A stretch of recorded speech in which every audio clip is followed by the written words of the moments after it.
Hi, good evening, everyone, and welcome to another Spaces with me, Kalu Aja. We call it the Money Spaces because here we talk about money, the economy, and of course, finance. And of course, we make it personal.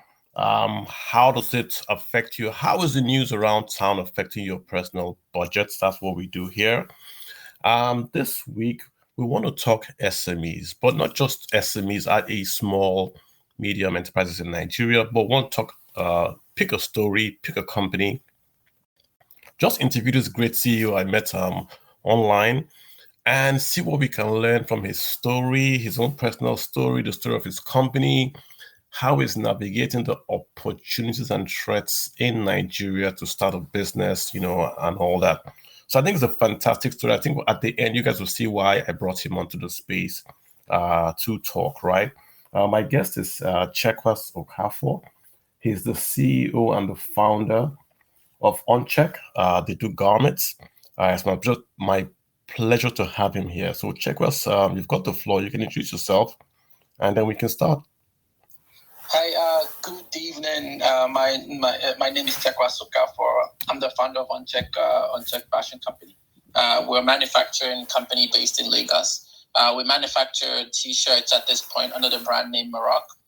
So Maroc is a plain T-shirt business. So we only make plain T-shirts. We don't customize at this point. Our biggest distributors or our biggest market is like the plain T-shirt market. So we sell to distributors and on the Italian market, Aba, Oluwole, Ibadan, different places in the country, and people now buy from them to print or customize and do whatever they want with that. So that's our first product. We eventually want to get into T-shirts, underwears, and tank tops and things like that. And one thing unique about us is we use 100% local supply chain, so we don't touch the dollar at all. We don't import anything. Our textile is made in Nigeria, our cotton is in Nigeria, our thread is in Nigeria, everything is in Nigeria. So that makes us a little more competitive. So our products are faster, better, and cheaper than imported products. So that's a little like a summary of what we're doing. I can get more into details as we go on. I mean, I like what you just said. No imports. You're already getting I think you're already getting the feel of why you're here, Chekwas. You don't do any imports. You do textiles. You employ a lot of people. I'm going to break it down little by little, right? Just in terms of numbers, right? What would you say you did last year, 2020, say for sales and all that? So we did. Let's just say we sold over 500,000 garments, and our shirts go for over like 31,300. So that would give you a perspective. No, I wanted to give me a figure. So we did about 600 million. 600 million in 2022, selling T-shirts, no importation. How do you do this? Walk me through. How do I make a T-shirt? I know a T-shirt is cotton. How do I make a T-shirt? So good question. So how to make a T-shirt, we have like 5 processes. So you have the cotton. So the cotton is grown. So we have cotton farms across the middle belt mostly. We're slowly starting to see that in the southwest. So Ibadan, Ogun states, they're slowly trying to do cotton, but it's mostly in like, Kwara, Katsina, Zamfara. So we grow cotton. Nigeria grows cotton in those areas.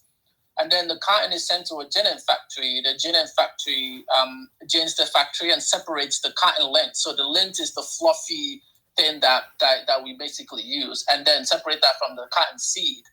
The cotton seed is now is used for seed oils or vegetable oils. Go ahead. Did you cut off?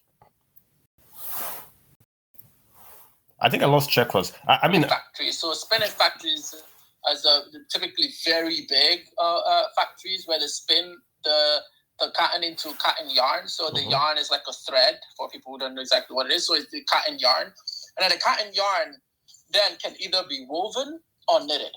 But the T-shirt is a knitted fabric. So we knit it instead of woven. Woven ends up being the ankara, the shirts, all those type of those shirts that don't have a lot of give. So it's very, very sturdy. So the shirts, the trousers, all those are woven. But we play in the knit space. So the yarns are sent to the knitting factories. The knitting factory knits it into fabric. So like what we call like cloth at this point. So when it is knitted into cloth, you now dye it into a particular color. So that's like step 4. And then when we dye it, that's when we're a garment factory. We basically go to these factories that knit and dye and buy the fabric and then cut and sew. So what we now do, we cut it to a specific different sizes, and then we sew the parts together. So that's the process is farming, ginning, spinning, knitting, dyeing, and then cut and sew. Correct. And you said you guys don't do any import. So essentially what you're saying that you get from end to end, your cotton, everything that you do in your factory in Lagos, nothing is imported. It's all Nigerian. Everything is, yeah. Even though our label. Even though, yeah. Our label, it's made in Nigeria. Yeah. Our packaging is made in Nigeria. Everything. Yeah. And again, just given that, did you say 600 million in sales? Yes. Okay. So let's track how this happens. So where do you get your cotton from? So our cotton comes from different parts of the country. Just to be a little more clear, because we're a garment factory, what we have access to is typically our supplier, right? Our supplier is a vertically integrated company. It started in 1961. So they spin, they knit, they dye, they gin. So they have everything all the way. They don't have a cotton farm, right? They all they do is source cotton locally and then do the whole processing, and we basically buy the fabric, right? So, but we're looking to become vertically integrated to a knitting and dyeing facility where we now need to buy yarn from different sources. But our farm was a trial. Our farm was we did a farm, I don't know if I said anything about it. We did a 10-hectare trial in Ibadan where we wanted to learn about cotton farming, because if we're really going to grow this industry and make it like as big as Bangladesh or Vietnam or any of these countries, our cotton farming is not enough. And we really have to like push for that. As we're pushing for locally made product, we have to push for the cotton, because if our growth exceeds the cotton growth, then we have to import cotton. We don't want that. So we did a little trial and for 10 hectares. And what I just wanted to do is kind of understand cotton, we want to also grow cotton at scale, but at the same time, encourage a lot of people to grow cotton, because if farmers grow cotton, then cotton becomes a big commodity that we can use locally. So just to answer your question a little more directly, we do not, our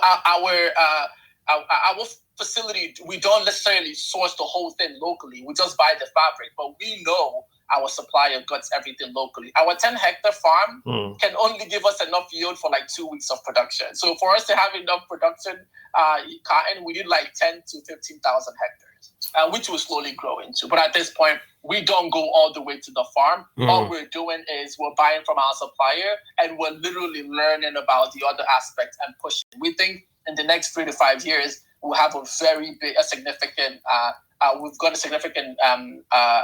hold and a whole entire supply chain.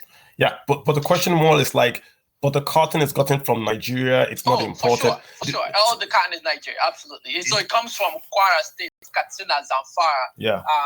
Those are places that have it. Oyo is slowly getting good. But yeah, so all the way North Kano, the Adamawa, all these places are more like our cotton belt. America has the cotton belt here. Yeah. That's like our cotton belt in Nigeria. Are we able to get enough raw materials? I.e., is the cotton enough? Is the cotton enough to meet the demand, or are we under? Yes. Okay. So good question. Yes, at this point, to meet my demand, we have enough cotton. But by the way, I think our growth will be exponential as we progress, because there's some little barriers here and there that's literally making us only do 600 million. We can do 3, 4, 5 billion very easily.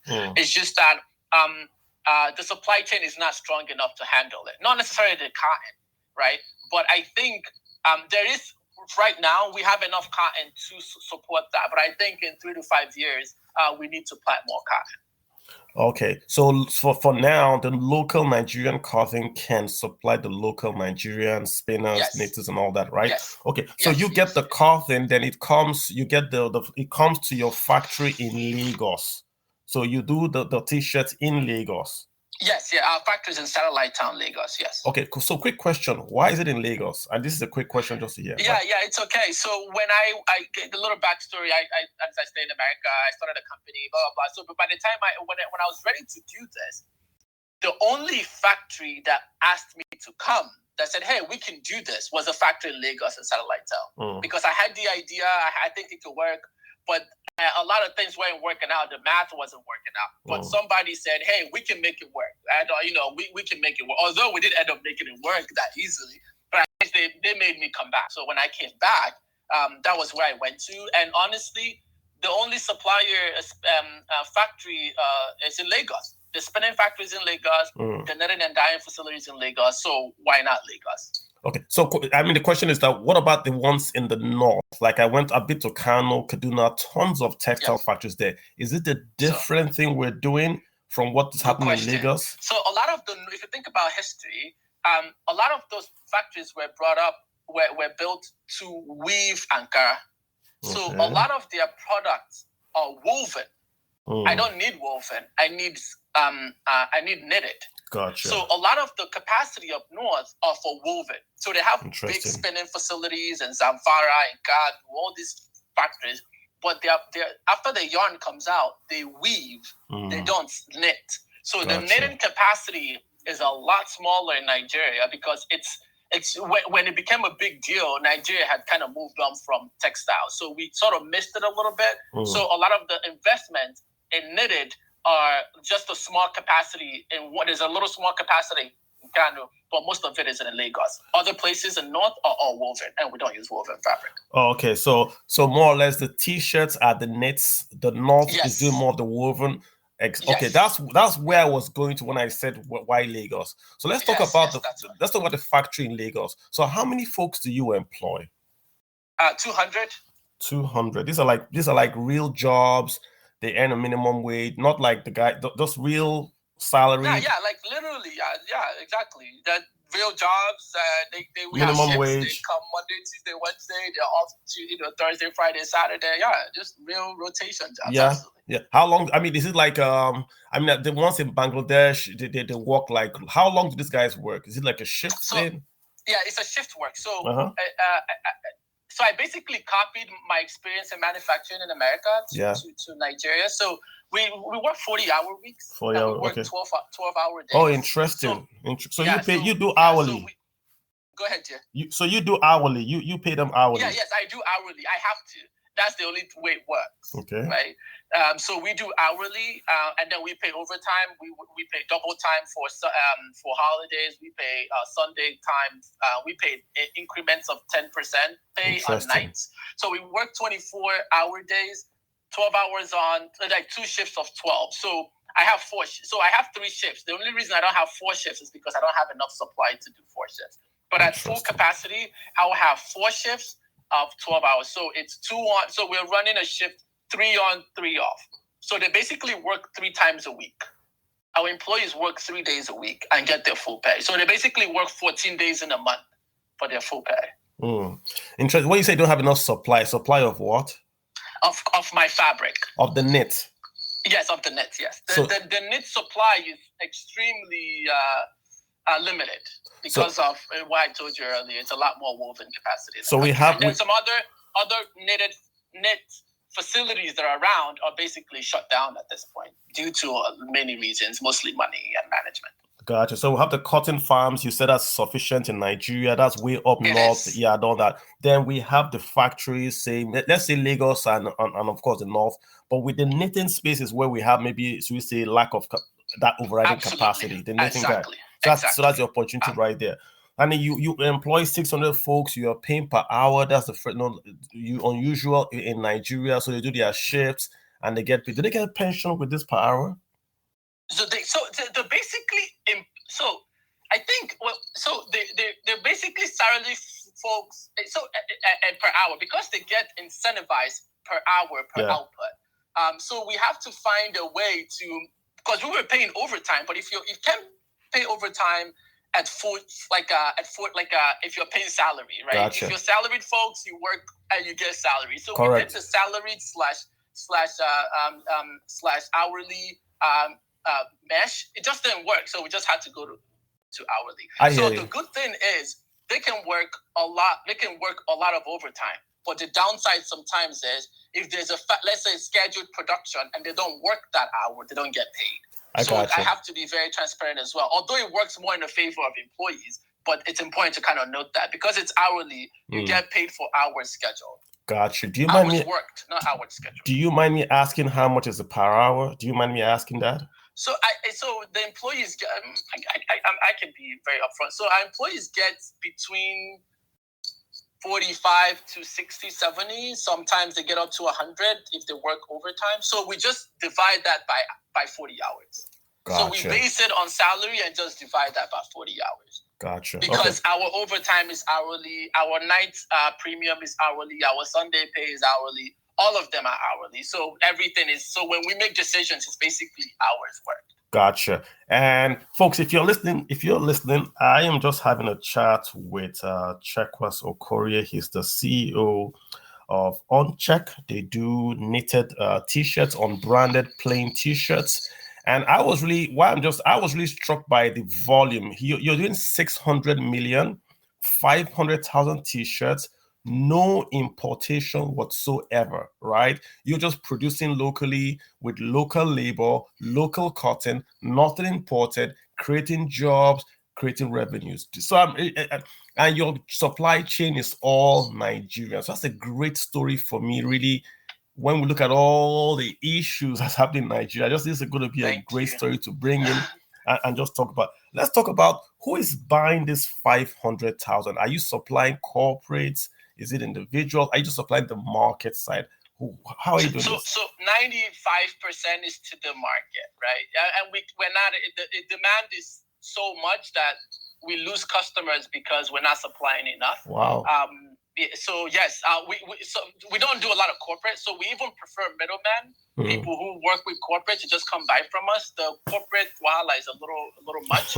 So we prefer to just work with individuals. So a lot of our customers are just distributors in the market, people who typically would have imported, or people who would have bought from imported products. They just choose to buy ours. So instead of going to India and waiting for 3 to 4 months, they just buy from us. So, question for you: like, how did you finance this? You know, like, did you go to the bank? Was it family and friends? Lord.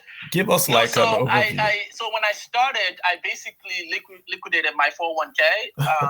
That's your pension, fund in America. Your pension in America. At that point, I think I've liquidated like 2 times because even my first company, it's the same company. Even our first iteration, I funded it because I was working part time then. So I basically just liquidated my 401k and then there's not, and then maybe there was a loan that came. I think I got like $15,000 loan towards the mid of 2019. But it's basically it's just a grind. The bank doesn't talk. Of course, the bank doesn't talk to us. And then we eventually got like a small line in end of 2019. Is it a local line of credit, or where did you get the line of? Is it a local line of credit or? Oh, Providence Bank. So the bank gave me something small towards the end of 2019, and it's sort of the same thing since then. So honestly, I mean, it's been retained earnings, if I'm being honest. Okay, and then 2021. I'm sorry. So between 2019 and 2021, it was almost, I liquidated, I don't know, $15,000, $20,000 in 2019. Yeah. If that, it's actually more like $15,000. But then we just kind of ran with that until 2021. We raised $500,000. But we've also sort of, that's also where, so that's where we are at this point. So we raised 2021, we raised $500,000. Okay, so I want to drill down on this because many folks listening here maybe want to start a factory or want to understand the finance of a factory. So you did your 401k, that was family and friends and seed capital. You came into Nigeria, and this is the amount you used to start the company, right? Your 401k plus your savings, you used to start this. Yes. No bank loans locally. No, none. Okay. No. Okay. Any reason why you didn't go to the bank to jumpstart this? I went to the bank. Okay. They don't care. I was too small. The banks are. I don't want to get into banks in Nigeria. Let's just say it just didn't work. I did go to the banks. They just Gotcha. So, but the banks now offer you a line. So you have this line of credit from the banks, but you didn't get the initial financing. Is that is for fair to say yeah, that? so I mean, like I said, the bank, if I'm being honest, what we have for a bank is for like a day and a half production is so insignificant. Even now, if it's so insignificant. So I don't have any bank, even at this point, I don't have any good OD from the bank, if I'm being honest. Yeah. The other one, what I have from the bank is very insignificant. What about the development finance corporations? I know Bank of Industry does a lot of programs for you. Central Bank has. I mean, if I'm being, we're kind of chasing that at this point. The video, I mean, I did that video to kind of tell our story, and it will probably help us as we're looking to raise. That's basically what we're looking at right now. Maybe I don't know the right people, because I mean, I'm talking, but I'm positive that this year maybe something will happen, because we want to move from this. Because last year we ran at 60% capacity. Why? Because we are bigger than our supplier. It's just they cannot keep up. We thought we can fix that last year, but it's become very evident that we really need to start netting and dying ourselves. So what we're trying to do is to go lease all this facilities. So there's three factories in Lagos that net and die, but the factories are not running due to one problem or the other. We want to go lease all those factories, and then we're going to get our operation to about 700,000 shirts per month. And the demand can take it easily, actually. So, I mean, like I do this when I host these spaces, lots of folks send me DMs, where can I invest money? That's one reason why I'm bringing you here. And just to be clear, Checkwas, you haven't asked me, we're not raising money for you. We've not discussed that. You're not paying me to do this. We're just talking, right? Yes, you are talking about a lack of capacity to meet demand. You are doing 600 million naira gross. You have a bank line. You have family and friends. Is this an opportunity for folks to say, I could invest in this? You're talking about the knitting gap in Nigeria, that between the raw cotton and your t-shirts, a big hole there for someone to step in. You're talking about leasing. Is this an opportunity? Absolutely, it is, right? So we're raising capital at this point. This is the first time you're even hearing it, right? We're raising capital to literally. So let's say one option is to go buy the machines, spend God knows $10 million to buy machines and bring them in, or I could use a fraction of that and go lease all these facilities, and they're all ready to lease, right? So most of the money will just literally be working capital, and we will easily do, like I said, 700,000 garments per month. And all this, I don't have inventory. I barely have inventory, unless there's a defect in the product. But if it's the product, our Merrick t-shirts, people prepay, right? But then there's always like, they pay, and then I got to wait 2 to 3 days for my supplier to give me the right color. It's red, I want white, but like, I can't give you white. I can give you white, red in 3 days. And then you miss the sales. Wow. Right? So if we manage our knitting and dyeing ourselves, we literally are agile enough to do whatever we want. If a customer... I lost your checklist. Today, and I'll ship it tomorrow. Our output per day is 7,200 per day garments. So I never get that because I never have enough supply. But if we manage our knitting and dyeing facility, we are literally going to even be way more, do crazy numbers, and we'll be able to serve our customers more. Let me ask you, what are the problems with an SME manufacturing in Lagos and Nigeria? I mean, everyone knows power, right? Yeah, I'm not even going to tell you power. It's exhausted. I can't keep talking about that. So power is a bit. How do you power the factory? I mean, we're lucky to be in an area where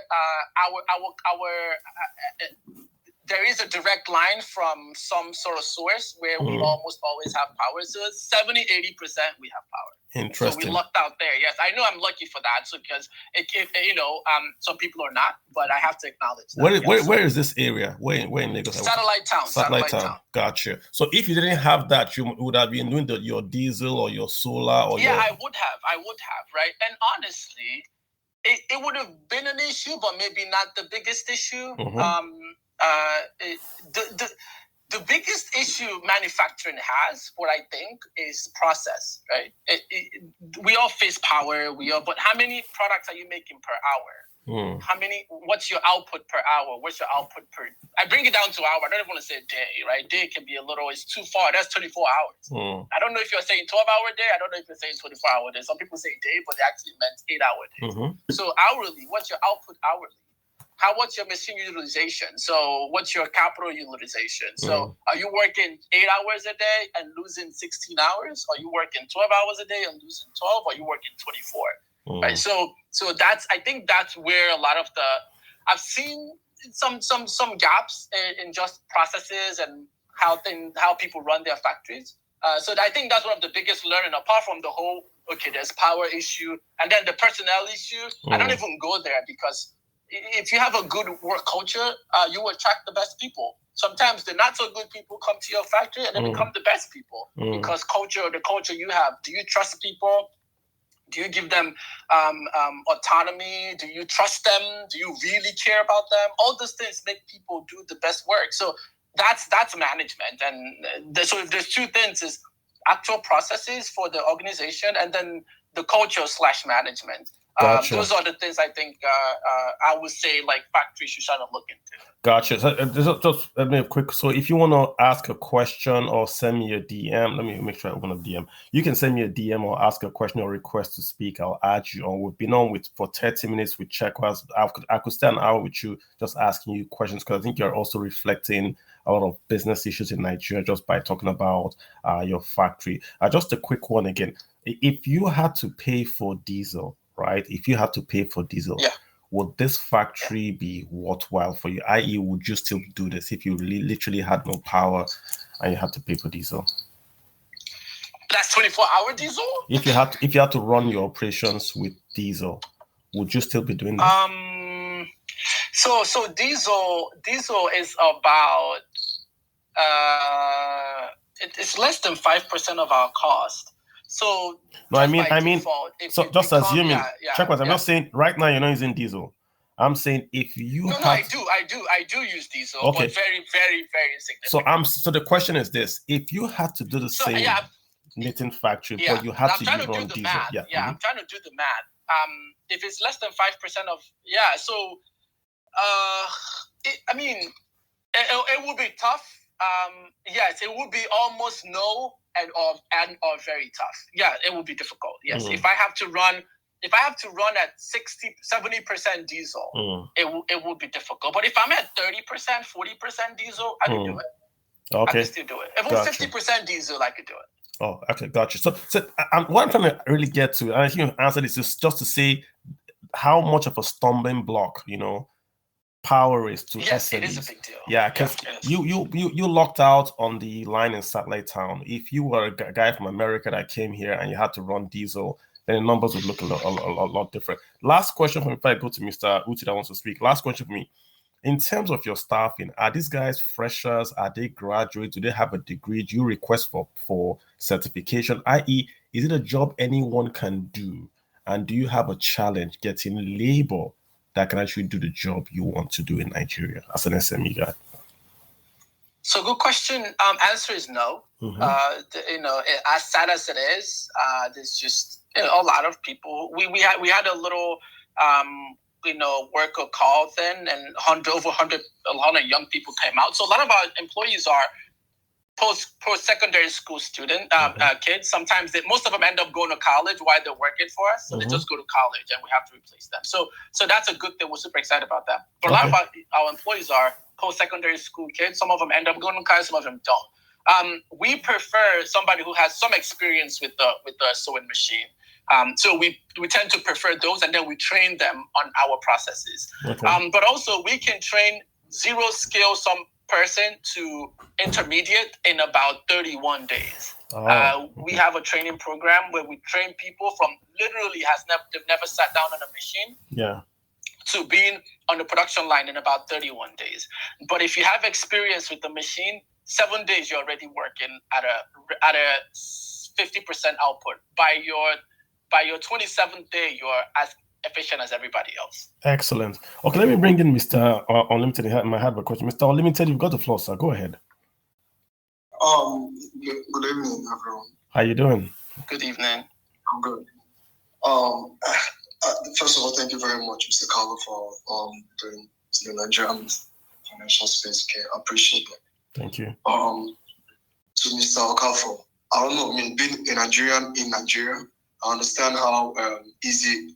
I would say easy, kind of, to do business in Lagos, other than other states. Okay, so if I want to get into this business now, like how much in there am I looking at? I mean, with everything happening in the country now, how much am I looking at to start with? Good question. But what part? Can you be more specific? Are you saying you want to set up your own T-shirt factory, or just so he answers you, gives you a really great answer? Yeah. To be very honest, I would like to start it up. But if that's not going to work, there's also another option of say franchising. I mean, I've seen it work with someone before. Say I open kind of like a satellite branch for him here down the east, and I'm running it as if I'm running some sort of Okafor Checkers kind of second branch. No one knows I'm running under him. Everyone knows he's the big guy. I mean, follow his policies. I mean, his business policies, every damn thing running under his name brand. Just ghost factory, like a ghost factory for him. Yeah, more like. Yes. Yeah. Okay. Yeah, so great question. That could be another opportunity. Great question. And secondly, if I'm running this, say I've got all the finance it takes. Okay, he didn't mention the name of the knitting companies where I could get my raw materials from, to probably start mine. I really love to have a name or maybe an address. Yeah, when I'll answer, trust me, I'm very transparent. Okay. So that's basically that's your question. Yeah, go for it. Okay, so to answer is, yeah, of course you can do it, right?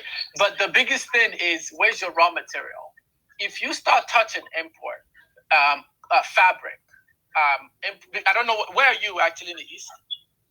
We're in Imo State. Okay, you know where, okay. So a lot of the importation come to Aba, right? Or so they probably drive, bring the flight, it comes to Port Harcourt and then they bring it to Aba and then you have to go to where. So the biggest thing is, as far as it is cotton, if you import it, you cannot sell it locally. At least not at the price I'm selling it. Maybe you might have to get into like a more expensive T-shirt, and then there's probably a market for that, but that we don't play in that area. As far as you start touching dollar and importing and clearing and transporting, you can't do that, the business we're doing, unless you're doing at a luxury level or some other high level. So what's your vicinity to your fabric if for your raw material is basically what the challenge in the East is. Right? Because your fabric will almost always come from Lagos, because that's literally the only knitting factory in Nigeria. Another one that's close to you. Another one is in Kano. It's very sad, but that's our reality, right? So that means you have to buy the fabric, the cotton fabric from the East, from Lagos, and then ship it to the West, and then make it. Then, you cannot be cheaper than me because I'm local, and my transportation of my already made products is cheaper than the fabric. So Chekwas, you're saying that if you leased his factory in Owerri to make this T-shirt, you are saying there's no way his cost can be lower than yours from Lagos. Okay. No. Oh wow. Unless it's polyester. Now, if you're trying to do polyester is cheaper in the East than in the West because they typically come into Aba and then they're shipped to the West. If it's poly, then of course you can get cheaper. But we're not doing poly at scale. I mean, we've done a little bit of poly, and it's going well. But our flagship product, which is the 100% cotton, you just cannot. Unless you take a lot of hit on your margin and maybe make very, very tiny margin. And it's simply because of the cotton, the supply chain of cotton from the north to Lagos is more established than north to east. Yeah. Okay, good question. And a very good thing to just note that there's literally no reason why there's no local supply chain of cotton in the East. None. Cotton grows in Anambra, cotton grows in Ebonyi, cotton grows in Enugu, right? And then we can build a spinning, we can build a knitting, there's literally nothing stopping us. Not zero. It's it's physically possible. It's just, will. Okay. Excellent. Hey, second question. He had a second question again. What's the second question again, sir? Remind me. The second question was about if I was to have a satellite factory of his here in the East. Oh, no, he already answered. I think your second question was to know his supply chain. It's difficult to Yes, it can happen. Like if we're going to, and I'm not thinking just so when I think about the garment factory, I'm not thinking about Uncheck making, I don't know, $10 million, $20 million. I'm talking about Bangladesh level, a couple billion, right? If we're going to do that, then there will be satellite organizations that we will probably not want to do everything. We'll probably want to do trousers in the East or shirts somewhere else. So the short answer is yes, it's something that I'm definitely open to, but we just don't have that scale yet. And the order, it's something that we'll grow into. We'll rather want to partner with the right people. We'll go and train them so they can do our specs that we can export. But yeah, it's. I'm thinking when I think about this, I'm not thinking about $200 million a year. I'm talking about billions, Bangladesh level, and we will need all that infrastructure at that. Excellent. Thank you so much, Unlimited. I appreciate those are great questions. Let's go to AWP Network. AWP. Hello. Hi. Checkwas. How are you? How are you? Checkwas is like my favorite entrepreneur. Oh, really? Thank you. I know. We go way back. Thank you for coming. So my question is quite simple, and thank you very much for the wonderful opportunity to be able to ask this question. And it is, I'm curious to hear, and I'm not sure if it's something you can state publicly, what your strategy is for growth and expansion, because listening to you speak, you mentioned, that you basically cannot meet the demand.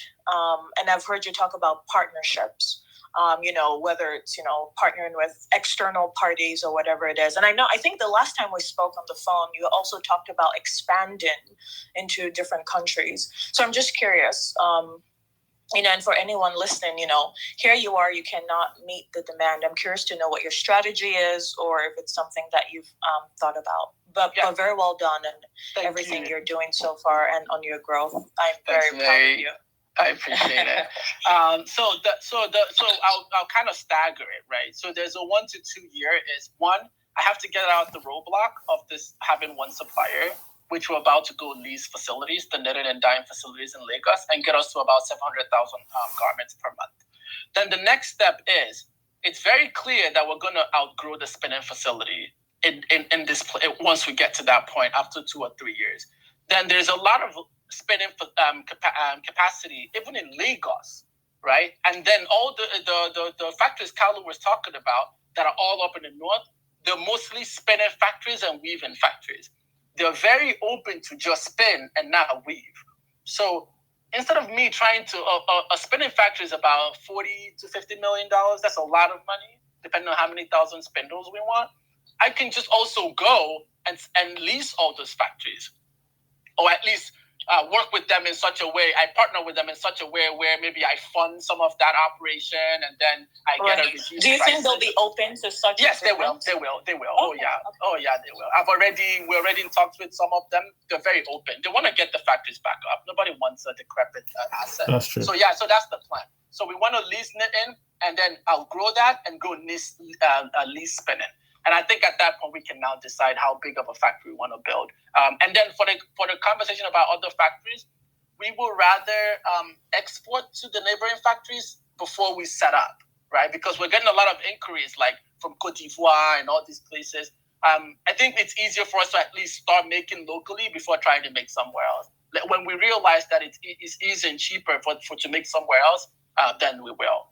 Because those countries don't have a strong cotton supply chain either. They probably have farming, but they don't have the spinning and the knitting. So it's better we do it locally and just ship to them. And there was a question I think Anusha asked about gender. Just let me piggyback on that question. In your factory, like on percentage basis, how is your gender? Is it male, female? What's the percentage? 30-70. So 30 women, 70% male. And interesting. We're doing a very conscious effort to balance it out. And it's just, if I'm being honest, if you do a job call, you will always have more men. And I think it's just societal, we very probably can go down. There's a lot of systemic issues that happen. So for us to balance it out, it has to take extra effort, and we're ready to do that soon, starting soon. Gotcha, which is interesting because when I always see garment factory, I always see lots of women at garment factories. I thought the same. But if you do any job calls, you will always see more males. Always, anytime. No, totally. That is true. That is very interesting. Yeah. All right, May, do you have any other questions or you're good? Oh, no, I'm fine. Thank you. Excellent. Very much. So just hang in there with us, right? I think we've got Stanley. Yeah, Stanley, you've got the floor, sir. Thank you so much, Carlo, for hosting this thing. And thank you, Mr. Oka, for really, really proud of what you're doing. Thank you, Stanley. I appreciate it. So I've heard a few things from you. And one thing is about the cotton supply chain. And you mentioned something about there's no reason why anybody cannot grow cotton in the East. So I want to explore that a little bit. Like, what does it even take to grow cotton? That's number one question. And then secondly, I want to understand some of the structural issues that you have, especially with the government, because I've had to try to do something in Nigeria. And it was very difficult to get through the regulations and, government wanting things. And so it's almost like anything you want to do, if you can figure out a way to just sidestep the government, it will be so much easier and more efficient to do. So how were you able to navigate some of those regulations and having to work through with the government to get things set up? Okay, so thanks. It's a very good question. So the first one is what does it take to grow cotton? It takes the right rainfall, which Anambra and Enugu and Ebonyi has. I can't remember exact cm of rainfall. It also takes a sandy loamy soil, which is what we have. Aba might be a little challenging because it's a little more of a rainforest. But these other places are much better. And that's it. And you need the seeds, just like any other plant. You need the fertilizer. You need farm management. Depending on how big it is, you probably need some mechanization.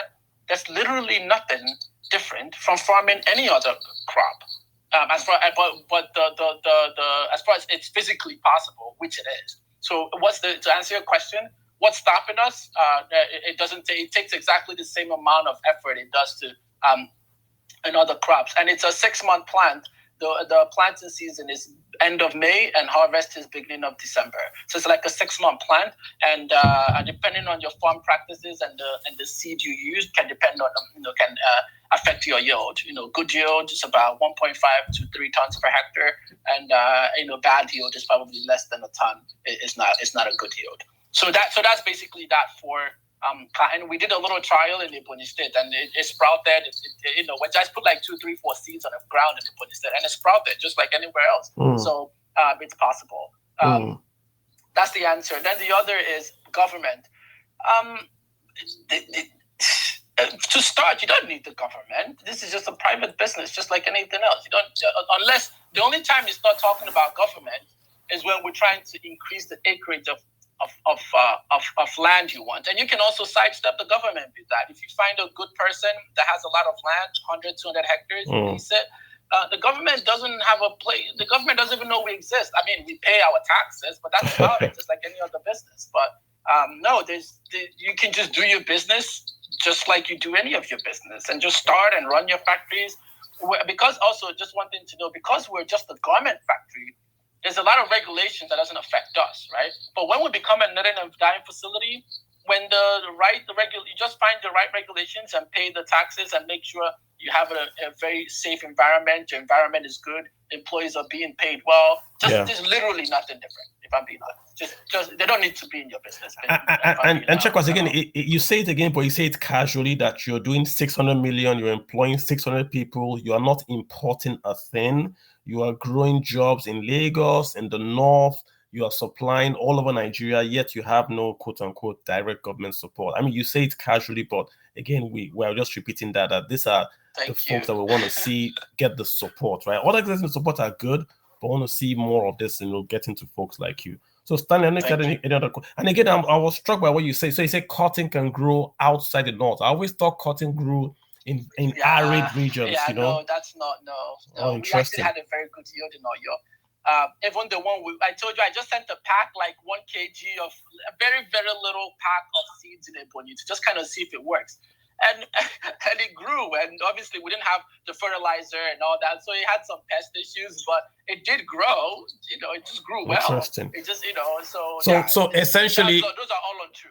So I can plant cotton in maybe Benue or whatever, and I can supply that cotton to the textile market in Aba. I'll buy any kind anybody farms. I'll buy it. So let me ask you though. So do you have a way of maybe working with someone that's trying to set up a new supply chain for cotton?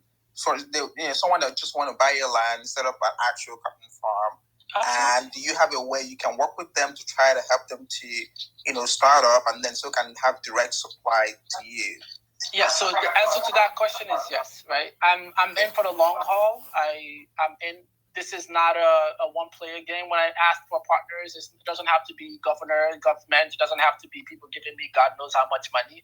We also want to grow people who are planting cotton, right? The fact I'm talking to you and telling you that Anambra State can grow cotton and all these places can grow cotton, that's still part of the partnership. You might not grow this year. You might grow in 3 years. You might grow in 5 years. Yes, I am open to that.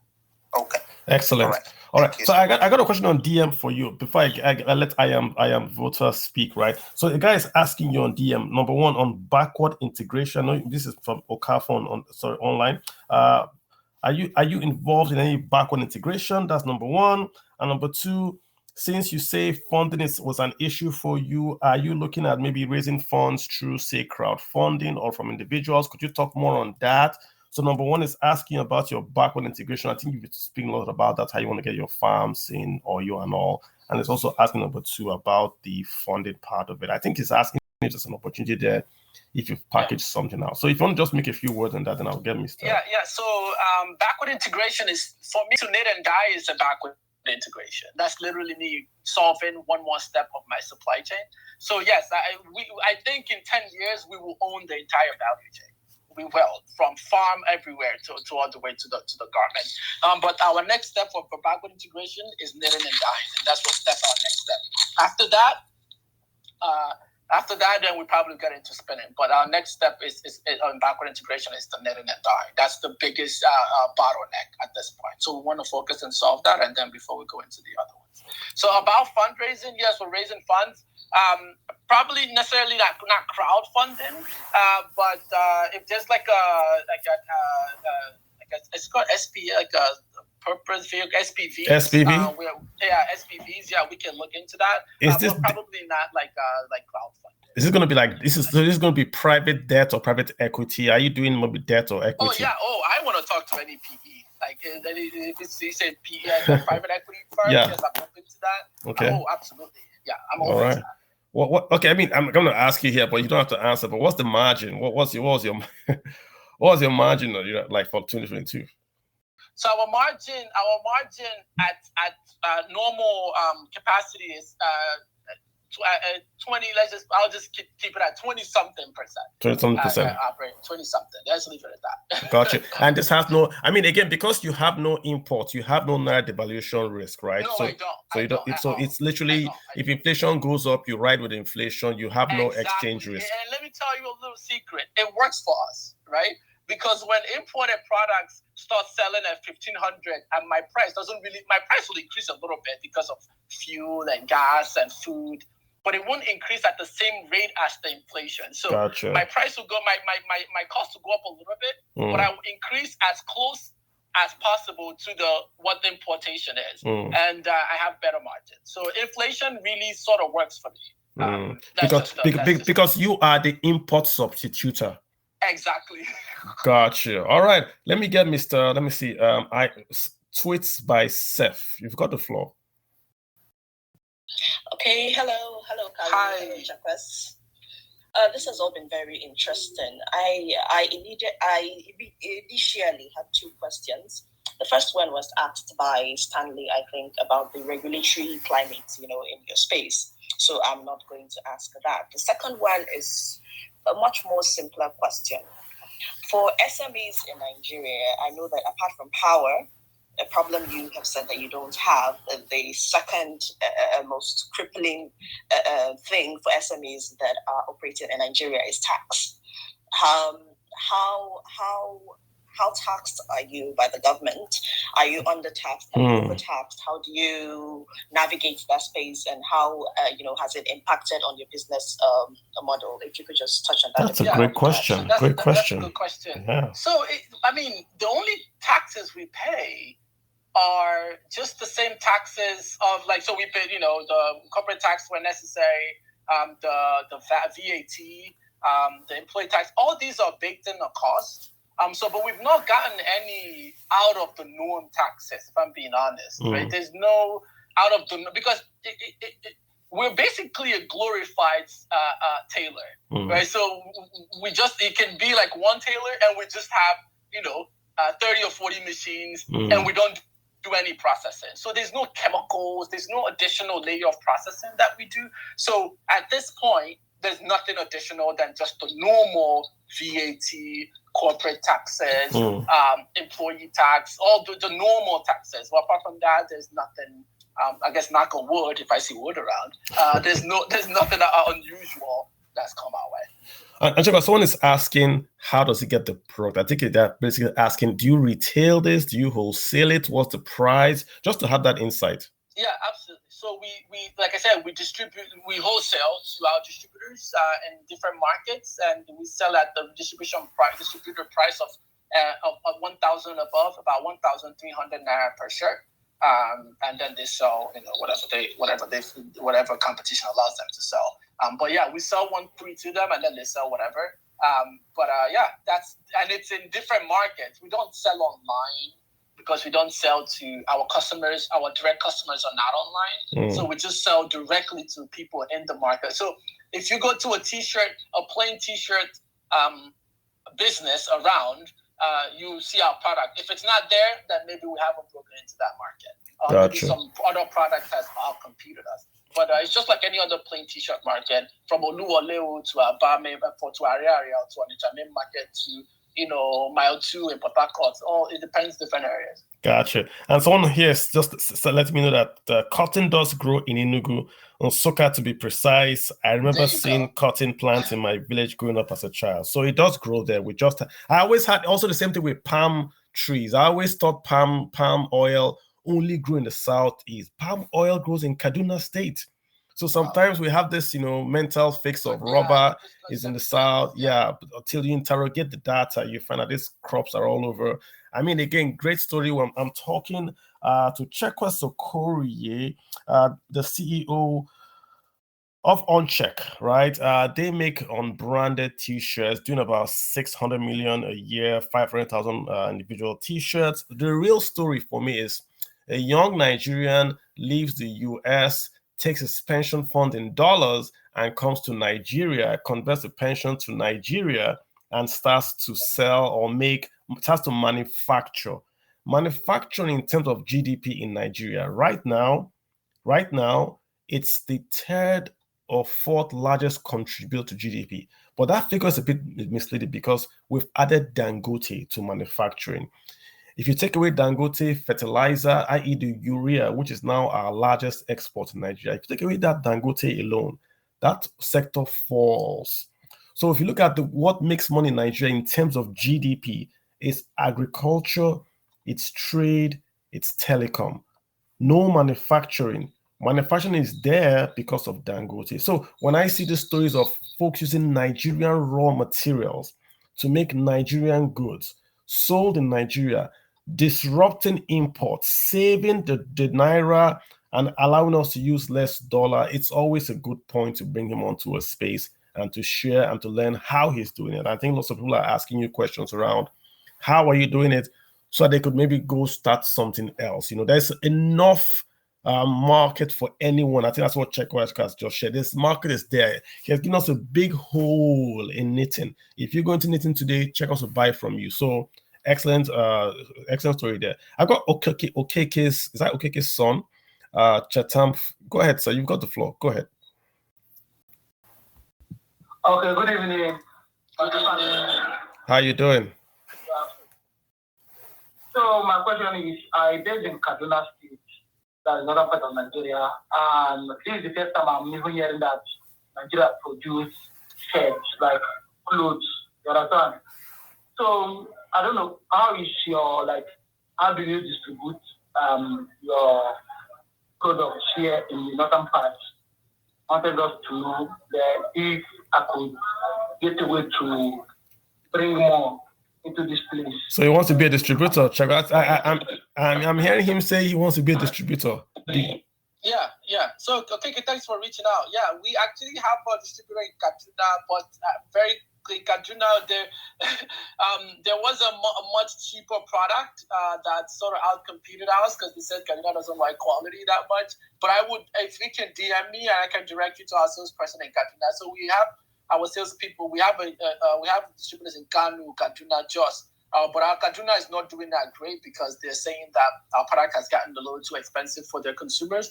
So yeah, I will connect you with that, and if there's an opportunity there, I'm ready to explore that.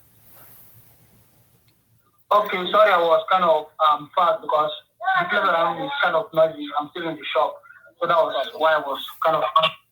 No problem. Just DM me. My DMs are open. Just go ahead and DM me, and we can do something. Okay, thank you very much. Excellent. Check us again. Quick, just read off your response.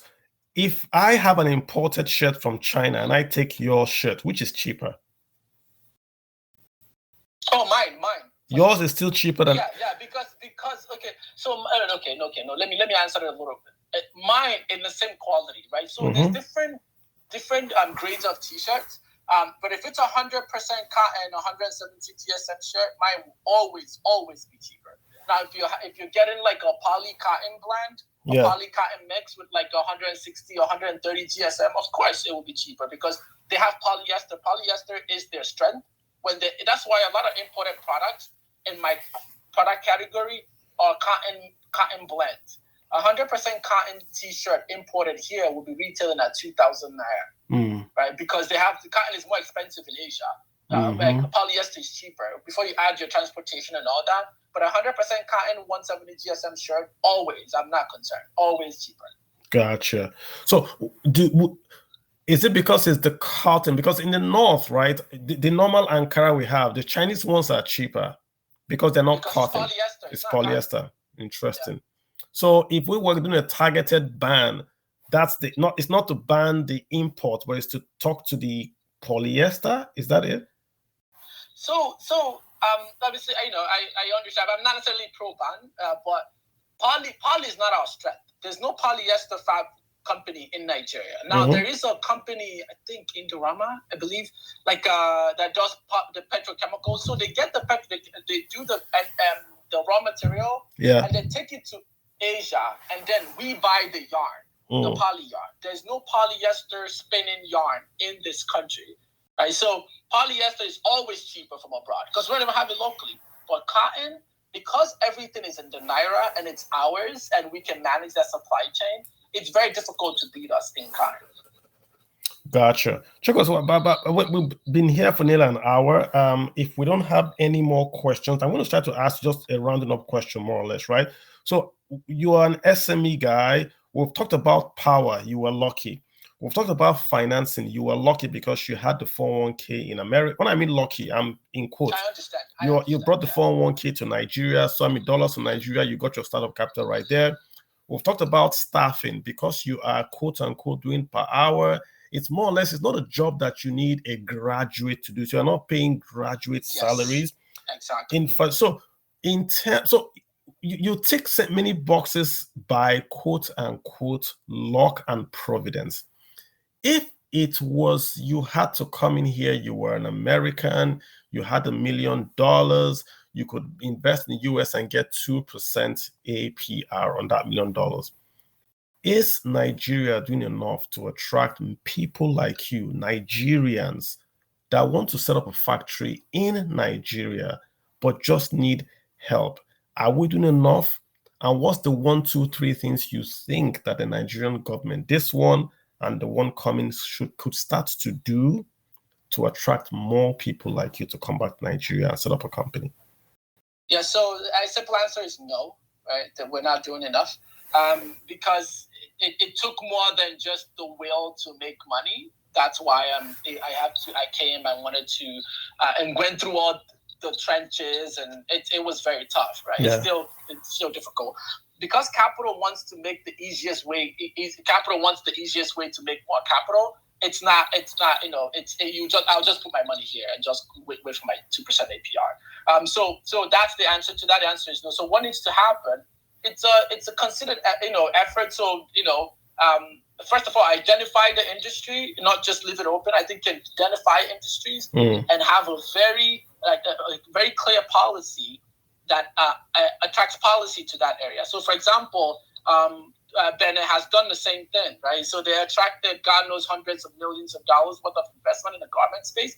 So and that's it's an SEZ, a specific economic zone, a special economic zone where there's little to no tax on it. There's a tax holiday in there. It was also a PPP.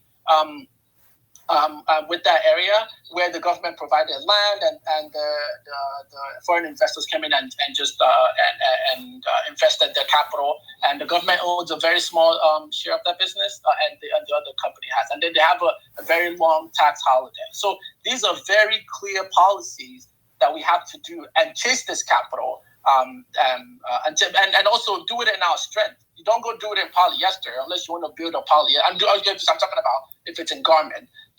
If you do it in polyester, it won't work, right? So it has to be a very clear industry where we, at this point, have it's our plus. So we can easily access the raw material and we can do it locally. So it has to be policy driven. It has to be direct, and it has to have a lot of incentives. Something like a very long tax holiday, maybe grants, land grants, and things like that. So that's what I would do. But at this point, and obviously cheaper access to capital. Even as the numbers I'm doing, I can tell you, capital is still not easy to come. Even they'll say, "Oh, your numbers are good," but there's a lot of buts.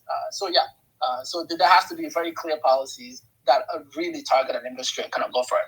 Gotcha. Let me get an LP Nat. LP Nat, you had to come back. You want to say something? Sure. Maybe I lost the space for some time.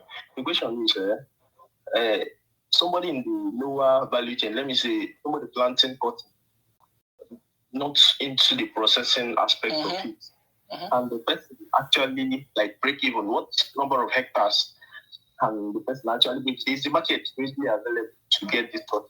Very good question. Very good question. Short answer is yes. There's a market for it. The break even depends on the yield. So that's why I said it depends on your yield. So I'd rather not say it's X 10%, 20%. If your yield is low, you don't make money. So if you have a one hectare, we just did it. So I'm giving you specific numbers. If you have a 1 ton yield per hectare, you're not doing good. You start becoming more profitable at 1.5 tons per hectare. So instead of telling you you're going to make 10 or 20%, I think what I'd rather tell you is make sure the yields are good. If the yield is over 1.5 hectares, you're doing minimum of 20%. That's basically, I think that's the best way to put it.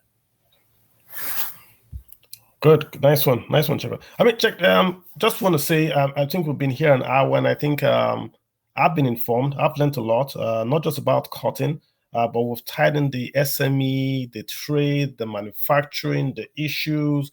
I'll say 2 or 3 business opportunities just from this space, just speaking to you, Chekwas. I wish you the best.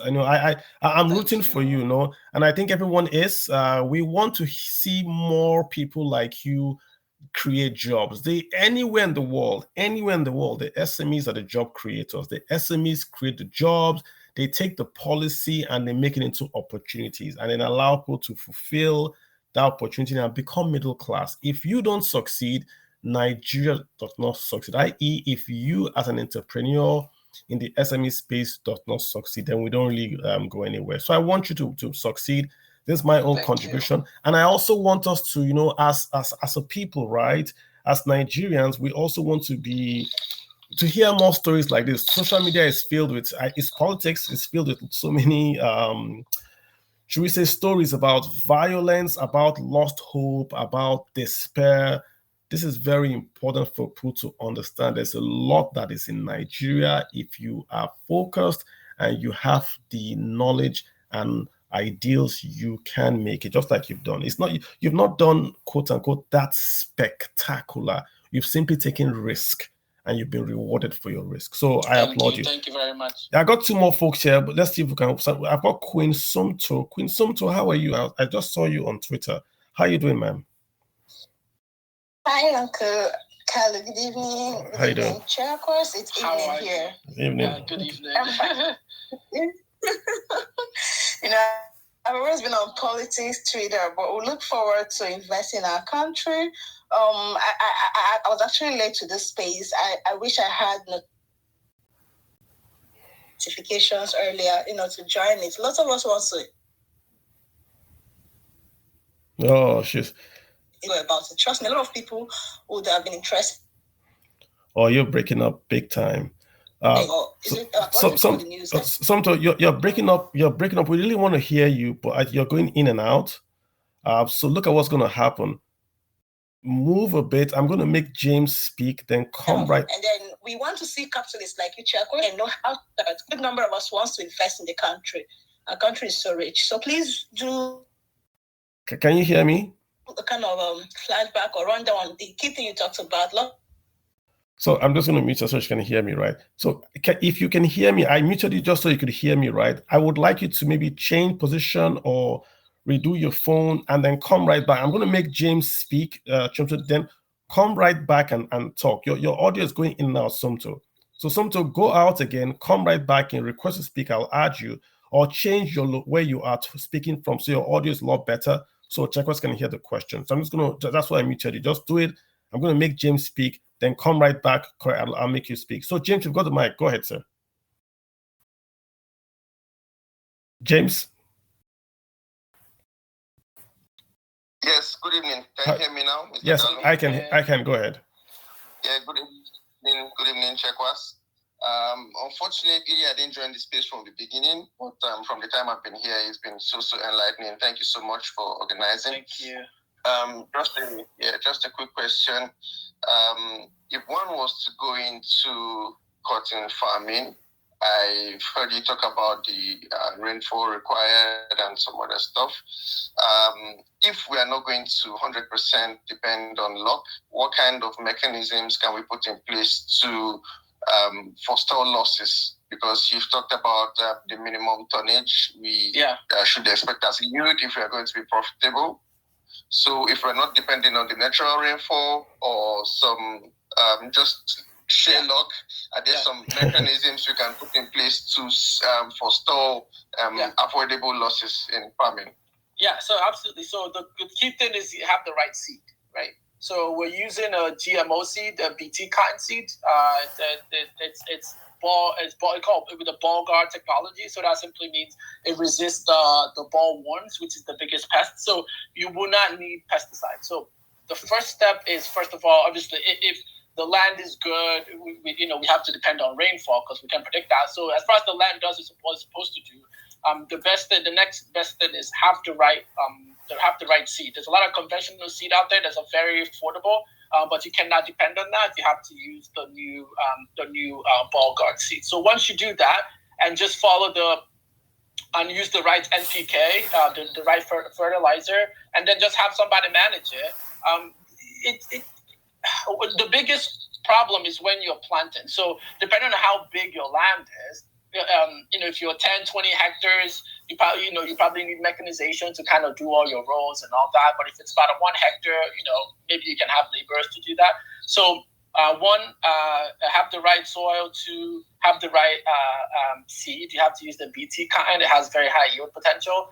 And 3 is mechanization. If you're over 10 hectares, you probably need mechanization. And then weed at the right time you're supposed to weed. When you're buying the seed from the company, they send you literally guidelines on how to plant it.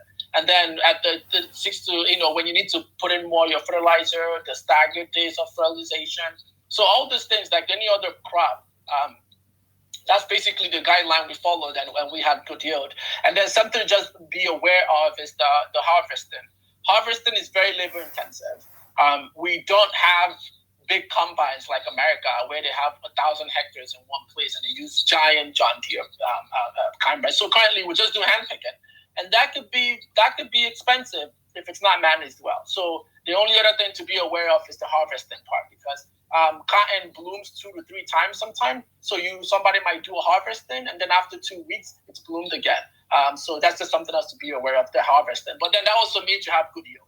So which means you can probably pay for that labor. So we do hand picking in Nigeria, and we will probably be doing hand picking for a very long time until we start doing massive plantation. So those 4 or 5 things is probably what's going to help you more successful. Thank you very much, Chekwas. Thank you. Yeah, I was just struck by the fact that we have to do the manual agriculture, and if we didn't do the manual, that would just blow up the yield. Everything that just seems to be manual. No, we found with rainfall. Then we plant with the hoe and the cut. That's not agriculture, man, you know.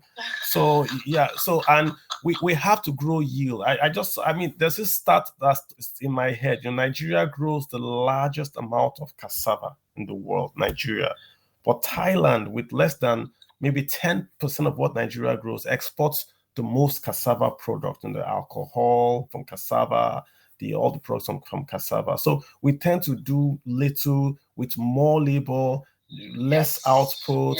We don't process it and all that. And that's why we have agriculture is 20 or so, is it 24% of our GDP, but it's growing at just 1%, i.e. at the last quarter 3, 2022. That's the problem with Nigeria, that the large sectors that contribute the most to our economy have the slowest growth. The only sector in Nigeria that has a large contributor to the economy and is growing as fast as possible is telecommunications. Every other thing, trade, everything is a large contributor, very, very low growth. We're not as efficient as an organization. That is the word. Productivity is very, very low in Nigeria, and that's why we're not creating those jobs and that wealth. Dele, you've got the floor, sir. How are you doing, Sir Dele? You're on mute if you're talking. Yeah. Dele, you've got he's on mute. Okay, so if Dele is getting ready, let's get back to Sumto. Queen Sumto, are you better now? Can you ask a question now? I had to put you off so you can come back in. Your audio was breaking, so if you can hear me, Sumto, go ahead.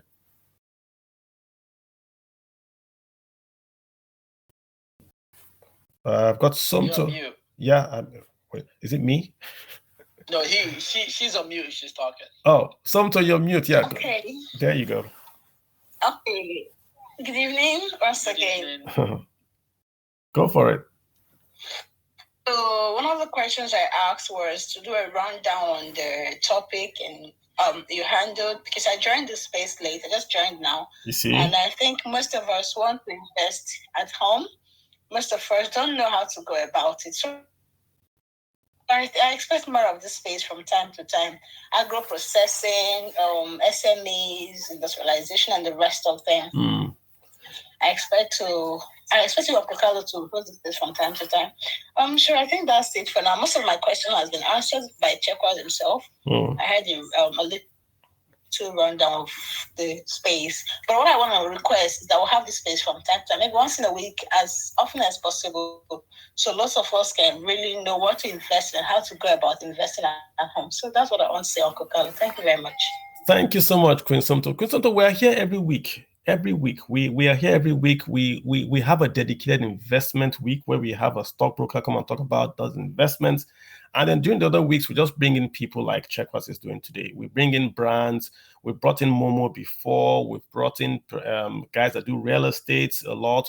We brought in Prop Crowdy and all that. So we are here every week, either on a Saturday, on a Sunday, and we just talk about money, finance, and the economy. And we also try to make it personal. So you see, Chekwas is talking about textiles, but when I'm asking him questions, he's revealing opportunities that he needs. So he's telling you that, for instance, if you could do a knitting factory in Lagos, he's in. Not just if you do something, there are going to be others like Chekwas we don't even know about. We lost you. Can you hear me? Yeah, we lost you. You're back now.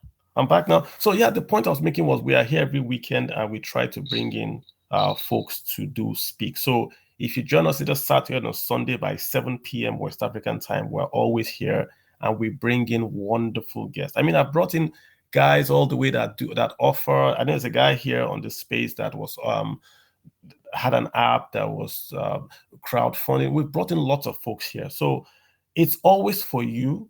You come and you take what you want from it. We bring in the formal investing people that will talk to you simply about investing in bond, but we bring in people like Chekwas, talk to you about manufacturing and investing in SMEs. So this year, I want to do more of those quote unquote real folks that are producing things, hiring people, and in the should we say on the streets, so that we can learn from them. I want to celebrate them. It's not easy being an entrepreneur, and there are so many in Nigeria.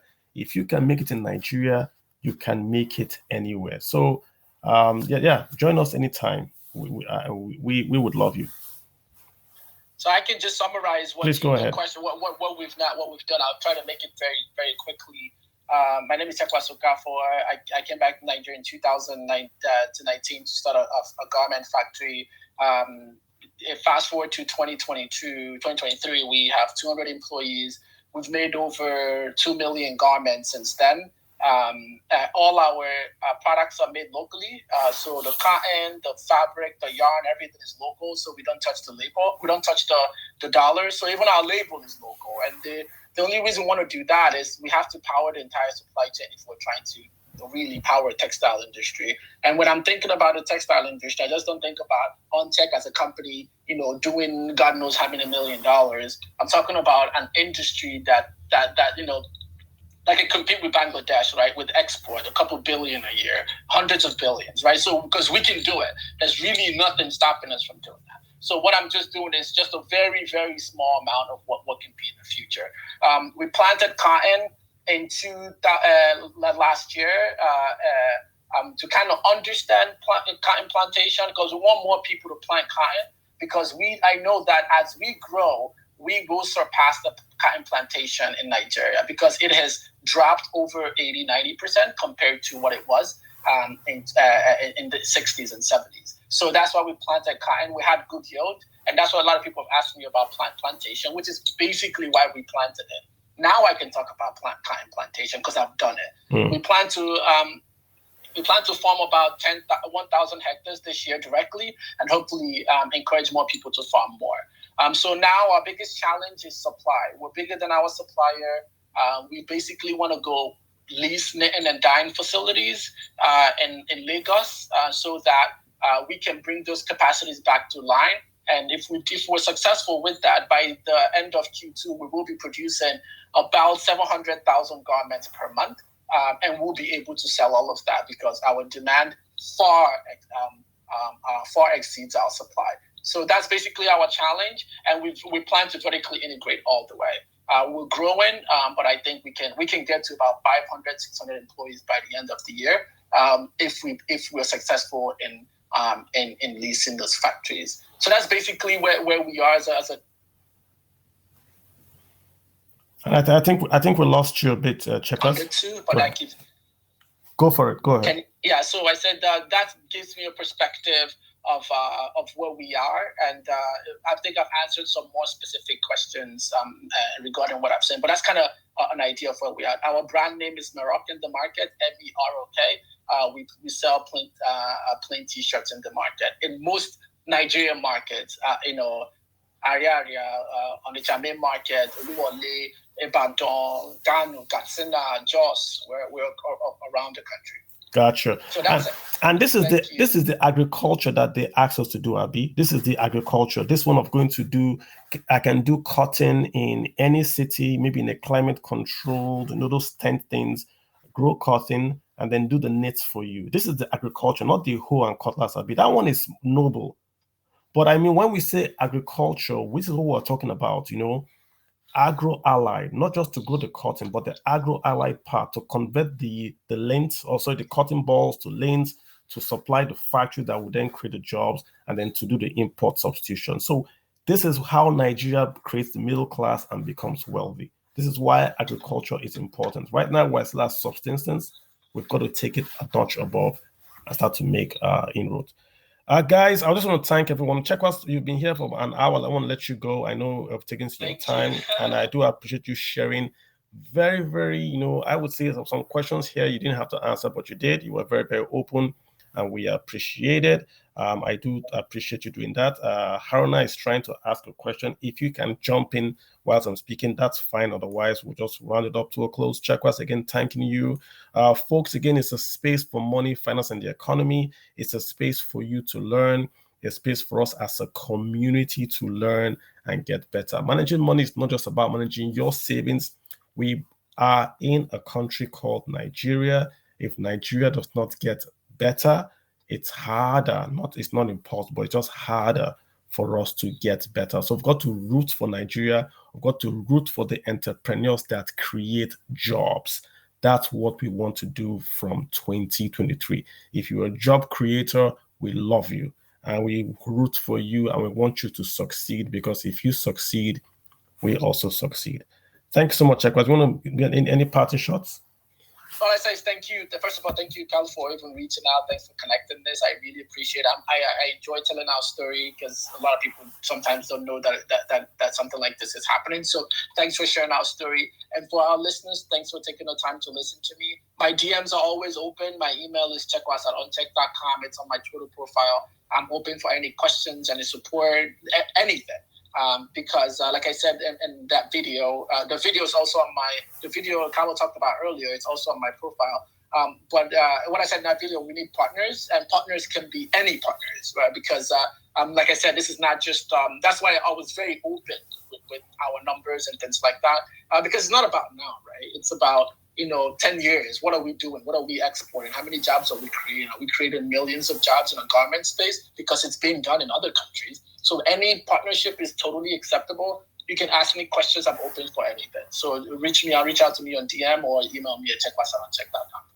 I appreciate that. All right, folks, thank you so much. Go enjoy the rest of your weekend. We've got 2 weeks. Again, we don't do politics here, but we've got 2 weeks to an election. It's an economic election. It's the economy that you are voting for. When you go to the polls, I know we cannot deny our tribe and our religion. We can't. That's how we are. That's who we are. But when you go vote, you want to ask yourself a question. Will this person I'm voting for grow my economy in the next 4 years, or will my economy go down in the next 4 years? That's how I want you guys to vote. We're not telling you who to vote for, but vote for the economy. The problem today is the economy, right? The terrorism you see is because there are no jobs. Most of those guys, if they had a job, they wouldn't be bandits or terrorists or agitators. They would have a job and raise their families. So if we have a good economy, we create jobs, we get on the right path of greatness. So it's 2 weeks to go. It's crunch time. No time for jokes. Love you guys. See you guys next week. Have a good day and bye. Thank you. Have a good one. Bye-bye.